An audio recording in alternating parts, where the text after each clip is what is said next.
I loved the video when Konstantin sent you the 180-year-old Madeira. How was that experience? That was... This is my 1845 Madeira. It's almost the last bit of it, so you better enjoy it.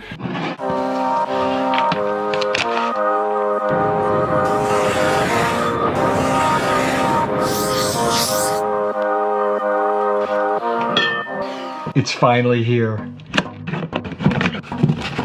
Oh, it's right on the top. It's right on the top. Wow. So there it is. Almost 200 years of history in this little bottle. Let's give it a go. Last time I tasted a wine from the 1800s was in Portugal, in Old Tawny Port. He opened this a month ago. Molasses, cane sugar, meat, chocolate, dark chocolate, pepper.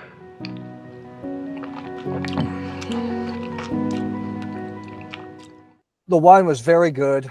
Some of the oldest wines I've ever had. All of the oldest wines I've had have all been Portuguese fortified wines, be it port, be it some Licoroso, be it Madeira. It was a phenomenal wine, but the whole this is again, wine comes down to experience. The experience of what I had to go through to get it.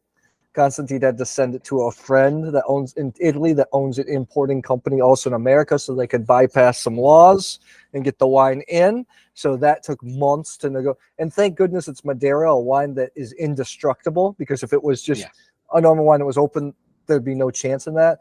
The way that Constantine was so open to doing it, all the old context that I had to reach out to, the relationships I had built in order to put that together, that's to me what was truly special. And that's what made that bottle just worth even more. And at the end of the day, I saved it even for a little longer, and I shared it with someone that really appreciated sweet wines, and her eyes were just went boom, just exploded. So that was what made the experience so powerful, because wine's funny. I can have as much pleasure. I have right here, I have a couple bottles of Domaine de Chevalier, real famous Bordeaux and Le Grave. Yeah. It can be fantastic. I've had great experiences there at the estate. Like I said, though, I can have I've had wonderful experiences drinking. This is a more premium Bicavert, but in Hungary, it's $16. Get some Bicavers for $10. I get equal amount of pleasure in drinking those wines, too. Wine's a funny thing. Exactly. It's all about the context and the stories behind it. And I really liked that you, when you were reviewing this wine, tasting this wine, you explained this whole context and story, so all the viewers are really invested in it and understand not just the emotional value of this wine being 180 years old and such a rarity, but the hoops and loops that you had to take to get it. I think this is a great strategy in content creation in general, to give this background and make the whole experience a lot more deeper. Yeah, I agree 100%. It's what wine is really about the experience. Even some great really good producers, like the real artisans, it's not only a business for them. They want people to open the bottles and experience it.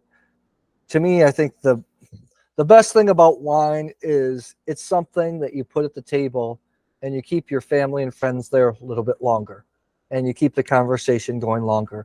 That's the most powerful thing about wine, or the fact that it can bring strangers together. If you like wine, if you have a complete stranger that likes wine, you guys have something to talk about.